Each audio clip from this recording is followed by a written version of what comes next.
আবার এলাম, এবার আমরা এই অঙ্কটা করব, সমাধান করতে হবে। সমাধান কথাটা এখানে লেখা নেই, এক্স এর ভ্যালু বার করতে হবে। দ্বিতীয় সমীকরণটা, এটাকে আমরা জাস্ট এই সংখ্যাটা এই পাশে এনে মিডল টার্ম ফ্যাক্টর অর্থাৎ উৎপাদকে বিশ্লেষণ করে করব, তারপরেই তা এক্স এর মান বেরিয়ে যাবে দুটো।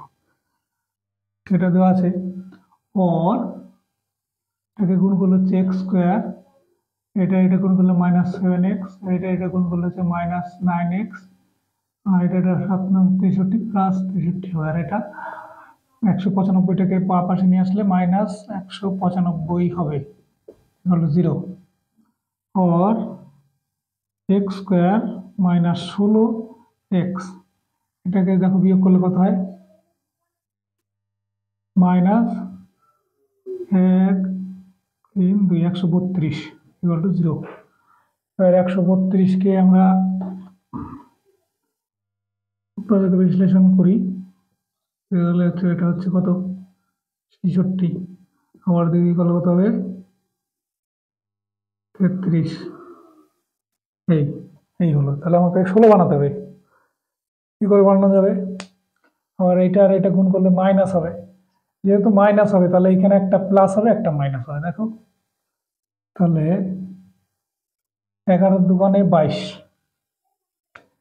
এইটার এটা যদি গুণ করি 11 দ্বিগুণে 22, মানে 11 গুণ 2 সমান 22, আর 3 দুগুণে 6, 3 গুণ 2 হলো 6, দেখো বিয়োগ করলে কত হবে, বিয়োগ করলে 16 হবে। তাহলে এখানে और एक्स स्क्वायर माइनस এখানে ব্র্যাকেটটা দিই, তাহলে ভুলটা কমায়, 22 - 6 দেখো 16 হয়ে যাচ্ছে, এক্স -132 ইকুয়াল টু 0।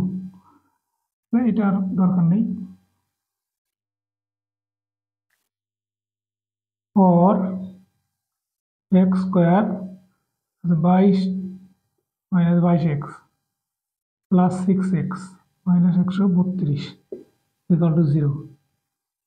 और x कॉमन নেব, x এখান থেকে 6 কমন নেব,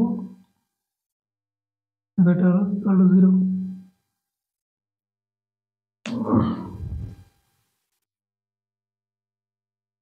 এই হলো, এবার কি করব, এখান থেকে এই অংশটা কমন নেব, x - 22 এটা কমন নেব, আর এখানে পড়ে থাকবে x প্লাস 6, और x - 22 কমন, এখানে থাকছে x, এখানে থাকছে 6 ইকুয়াল টু 0। তাহলে হয় এটা 0 বা অথবা এটা 0 বা y 0। সুতরাং x - 22 equal to 0, x plus 6 equal to 0, তাহলে এখান থেকে পাচ্ছি আর x ইকুয়াল টু 22, আর এখান থেকে পাচ্ছি x হলো -6। তাহলে অ্যান্সার কি হবে, x ইকুয়াল টু 22, -6। এটা কারো কৌতূহল হতে পারে অঙ্কটা ঠিক হলো কিনা। হ্যাঁ, সেইটা দেখতে গেলে তোমার এইখানে বসিয়ে দেবা, এই 22 এখানে বসিয়ে দেখবে মেলে নাকি 195 আসবে দেখবে, আর এই -6টাও বসিয়ে দেখবে আসবে। হ্যাঁ, তাহলে দেখবে চলে আসবে উত্তর ঠিক আছে কিনা দেখতে পারবে। ঠিক আছে, এই পর্যন্তই এটা। তাহলে আমাদের ভিডিওটি ভালো লাগলে একটা লাইক দিও, আমাদের চ্যানেলটি সাবস্ক্রাইব করে না থাকলে সাবস্ক্রাইব করে দিও, আর বন্ধুদের সাথে একটু শেয়ার করে পারলে। এতক্ষণ দেখার জন্য ধন্যবাদ।